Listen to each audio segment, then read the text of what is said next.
اور نہ ہی کوئی دوسری ایسی علامت تھی، مگر اس کے ساتھ گفتگو نے میری آنکھیں کھولیں کہ دنیا میں میرے مذہب کے علاوہ بھی کوئی مذہب ہے۔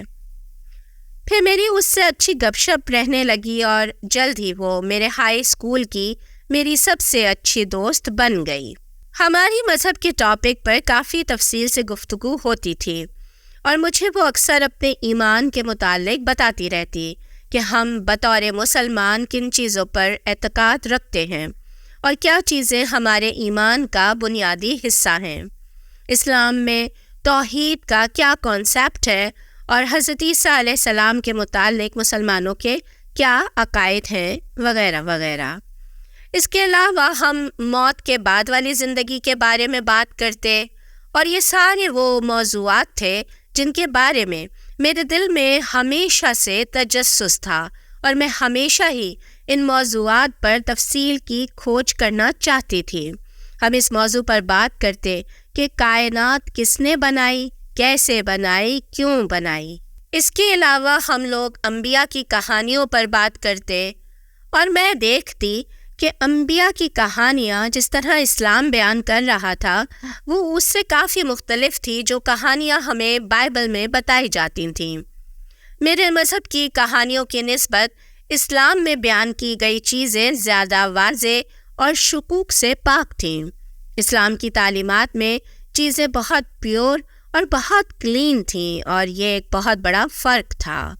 اس طرح آپ کہہ سکتے ہیں کہ میں بچپن سے اسلام کی سچائی اور اچھائی سے متاثر ہو چکی تھی۔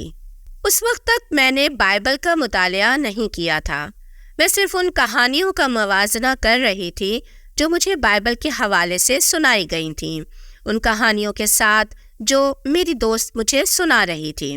اس کے بعد میرے دل میں ایک نئے تجسس نے جگہ لے لی، اور میں اس چیز کی کھوج میں لگ گئی کہ گاڈ نے نبیوں کو دنیا میں کیوں بھیجا، وہ خدا کا کون سا پیغام تھا جو وہ ان کے ذریعے ہم تک پہنچانا چاہتا تھا۔ جیسا کہ آپ جانتے ہیں کہ ٹین ایج کھوج کی عمر ہوتی ہے، اس عمر میں انسان دنیا کو نئے شعور اور نئے اینگل سے دیکھتا ہے۔ اس عمر میں میرے دل میں جو سب سے بڑے سوال تھے ان میں سے سب سے مقدم اور پہلا سوال خدا کے بارے میں تھا، خدا کے تصور کے بارے میں تھا، اور اسلام نے مجھے خدا کے بارے میں بہت ہی پاورفل ہونے کا تصور دیا۔ اسلام میں اس کی طاقت ٹرینٹی کی طرح 3 حصوں میں تقسیم نہیں تھی۔ مجھے اسلام کے مذہبی تصورات زیادہ اسٹرانگ محسوس ہو رہے تھے، مگر اس کے ساتھ ساتھ میں اپنی فیملی اور فرینڈس کے ساتھ اپنے ارد گرد ایسے گروپ کا حصہ تھی جو کہ کیتھولک تھا، اور میں نے ابھی تک دل سے کیتھولزم کو نہیں چھوڑا تھا۔ میں جان بوجھ کر اسلام کی طرف سفر نہیں کر رہی تھی، نہ ہی میرا مقصد مذہب تبدیل کرنا یا اسلام قبول کرنا تھا۔ میں تو صرف معلومات حاصل کر رہی تھی، میں صرف ان چیزوں کے متعلق جانکاری حاصل کر رہی تھی جو میرے ایمان کا حصہ تھی۔ بطور کیتھولک میں خدا پر ایمان رکھتی تھی، میں انبیاء اور فرشتوں کو سچ سمجھتی تھی، میرا آخرت اور مرنے کے بعد والی زندگی پر اعتقاد تھا، اور میں اپنے انہی اعتقادات کی تفصیل سمجھ رہی تھی۔ میرے دل کے کسی کونے میں بھی یہ خیال نہیں تھا کہ میں مذہب بدل لوں گی، نہ ہی میں یہ ساری نالج مذہب تبدیل کرنے کے لیے حاصل کر رہی تھی، مگر میری یہ کوشش مجھے آہستہ آہستہ اسلام کی طرف لے جا رہی تھی۔ میرا یہ سفر بہت ہی طویل اور مکمل تحقیق پر مبنی تھا۔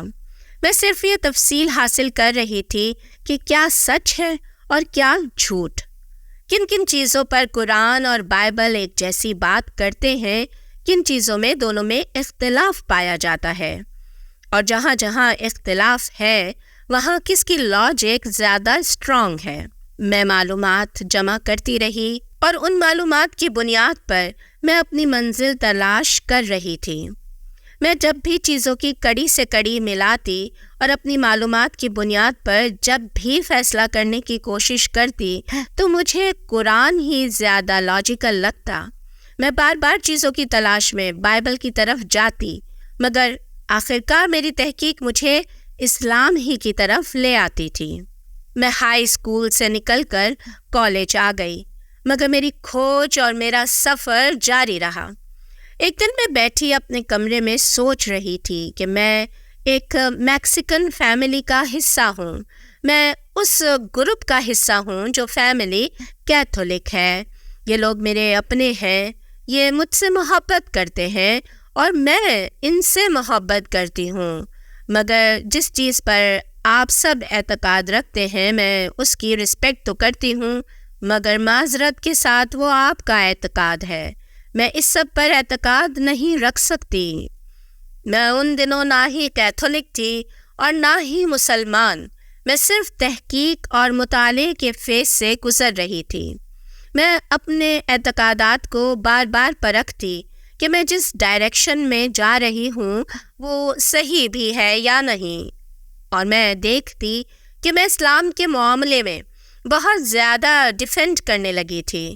میرے کالج میں کوئی بھی اسٹوڈنٹ اسلام یا مسلمانوں کے بارے میں کوئی بھی نیگیٹو بات کرتا تو میں اسے فوراً ٹوک دیتی کہ کیا تم نے قرآن پڑھا ہے؟ کیا تم نے اسلام کو اسٹڈی کیا ہے؟ اگر نہیں کیا تو تم اس کے بارے میں بات کرنے کا حق نہیں رکھتے۔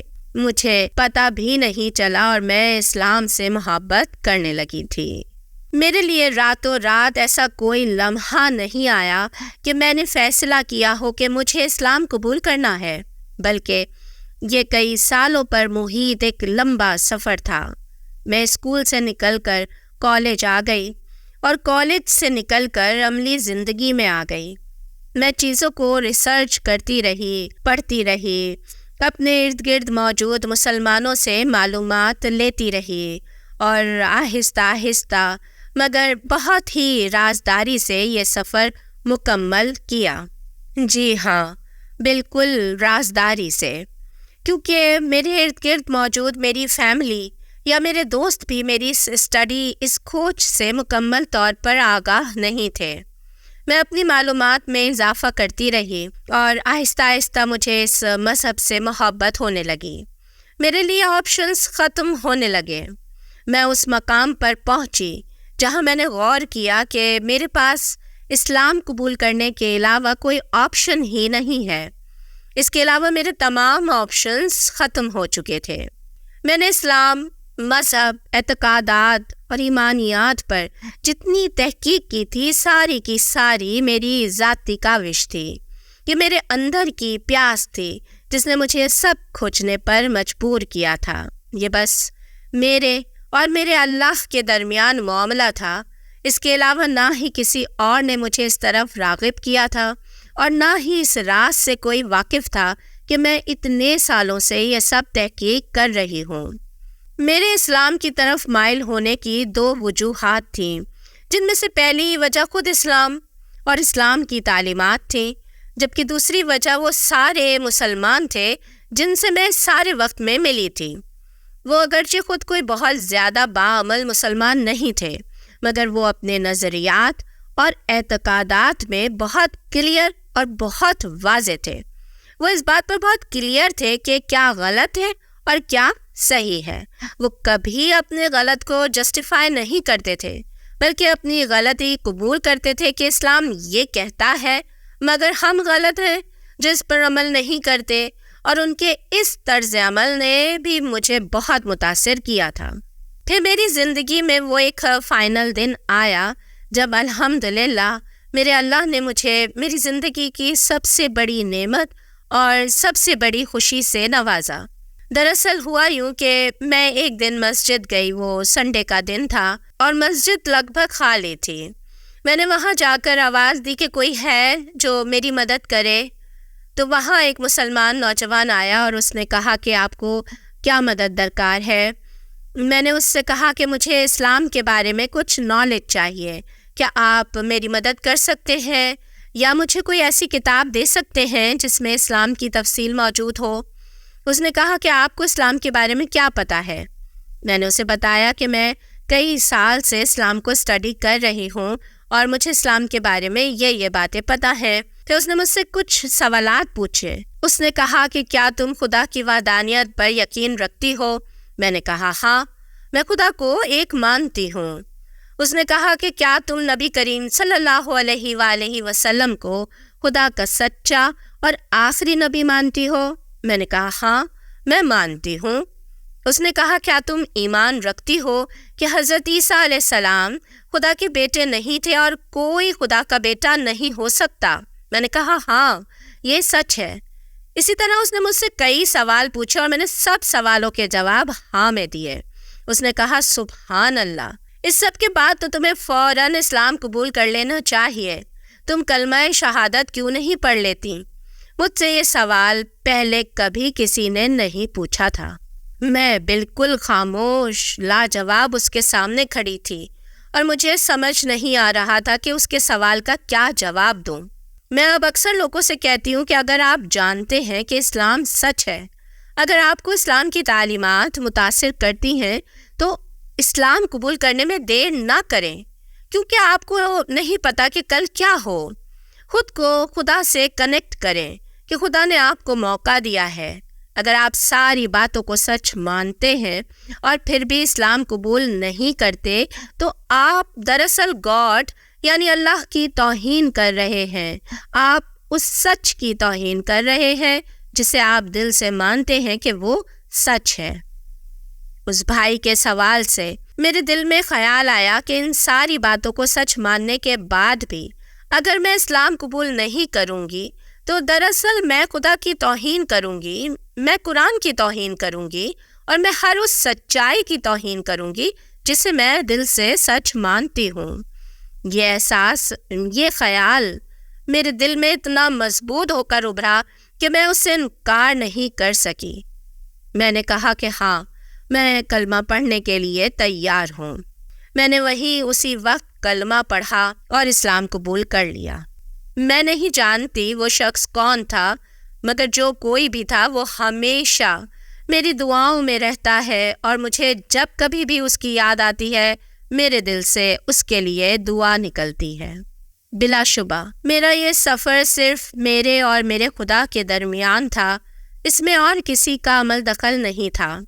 یہ صرف میرے اللہ کی میرے لیے ڈائریکٹ ہدایت تھی کہ اتنے سال اس نے مجھے خود سے جوڑے رکھا اور مجھے بھٹکنے نہیں دیا۔ میں اس لمحے کی خوشی بیان ہی نہیں کر سکتی جب میں نے کلمہ شہادت پڑھا اور میں نے کہا کہ اے اللہ، میں تیری بندی خود کو تیرے حوالے کرتی ہوں اور ایمان لاتی ہوں، گواہی دیتی ہوں کہ تو ہی میرا رب ہے۔ اسلام قبول کرنے کے بعد میں نے کافی عرصہ اسے اپنے پیرنٹس سے چھپائے رکھا۔ میں اس کے بعد کافی تذبذب کا شکار رہی کہ اب میری آئندہ زندگی کیا ہوگی، میرا کیریئر کیا ہوگا، میں شادی کس سے کروں گی، میرا لائف اسٹائل کیا ہوگا۔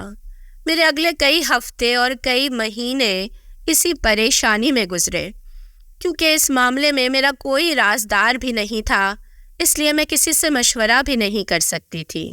میں نے اپنی زندگی کا سب سے بڑا فیصلہ کیا تھا اور وہ بھی بغیر کسی پلاننگ کے۔ حادثاتی طور پر اس بھائی نے مجھے کلمے کی دعوت دی اور میں نے اس کی دعوت قبول کر کے اسلام قبول کر لیا تھا۔ مجھے سمجھ نہیں آ رہی تھی کہ اب آگے کیا کرنا ہے۔ میں نے اسلام قبول کرنے کے بعد بھی اسے خفیہ ہی رکھا۔ اس کی دو وجوہات تھیں۔ پہلی یہ کہ میں ان کو بتانے سے ڈر رہی تھی کہ ان کا رد عمل منفی آئے گا اور وہ اس بارے میں برا بھلا بولیں گے۔ دوسری یہ کہ میں اپنے اسلام قبول کرنے کے بعد کے فیس کو انجوائے کر رہی تھی، بہت خوش تھی۔ میں نہیں چاہتی تھی کہ اس موقع پر دوسروں کو اپنی خوشی غارت کرنے کی اجازت دوں۔ اس کے ساتھ ساتھ مجھے یہ بھی ڈر تھا کہ وہ مجھے اسلام چھوڑنے پر فورس کریں گے۔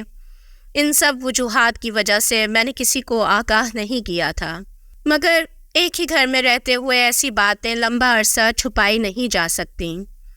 ایک دن ہم ساری فیملی ڈنر کے لیے باہر گئے اور ہم ریسٹورنٹ میں بیٹھے ڈنر انجوائے کر رہے تھے کہ میرے والد نے میری شادی کی باتیں شروع کر دیں کہ ہم تمہاری شادی ایسے کریں گے، فلاں بڑے چرچ میں اہتمام ہوگا، اور میں ان کی باتیں اگنور کر کے کھانا کھا رہی تھی کہ اچانک میری مام نے کہا ایسا کچھ نہیں ہوگا۔ میرے والد نے حیرانگی سے پوچھا کہ کیوں نہیں ہوگا؟ تو مام نے کہا کہ تمہاری بیٹی مسلمان ہو چکی ہے، میں حیران تھی کہ مام کو کیسے پتہ چلا۔ دراصل انہوں نے مجھے کمرے میں نماز پڑھتے ہوئے دیکھ لیا تھا، مگر الحمدللہ میرے ڈیڈ اور باقی فیملی کا رویہ اتنا خراب نہیں تھا۔ انہوں نے اس تبدیلی کو خاموشی سے برداشت کر لیا۔ آج مجھے اسلام قبول کیے 23 سال ہو چکے ہیں۔ اتنے سالوں میں میری فیملی نے کبھی بھی مجھے اسلام قبول کرنے پر برا بھلا نہیں کہا۔ انہوں نے محسوس کیا کہ اسلام قبول کرنے سے میرے اندر اچھی تبدیلیاں آئی ہیں۔ میں زیادہ لونگ، زیادہ خیال رکھنے والی بن گئی۔ میری شخصیت زیادہ میچیور، زیادہ بردبار ہو گئی، اور ان سب تبدیلیوں کی وجہ سے انہوں نے کہا کہ اچھی بات ہے، تم ایک زیادہ بہتر انسان بن گئی ہو۔ مگر ان کے لیے زیادہ مشکل تھا جب میں نے اپنا بزنس بیچ کر مڈل ایسٹ شفٹ ہونے کا فیصلہ کیا، کیونکہ وہ پریشان تھے کہ میں اتنی کم عمری میں ایک اجنبی ملک میں کیسے گزارا کروں گی۔ مگر الحمدللہ یہ سب بھی ہو گیا اور میں اپنا بزنس سیل کر کے جارڈن شفٹ ہو گئی۔ میں امید کرتی ہوں کہ میری کہانی کسی اور اسلام قبول کرنے والے کے لیے رہنمائی کا ذریعہ بنے۔ اس کے ساتھ ہی مجھے اجازت دیجیے۔ السلام علیکم ورحمۃ اللہ۔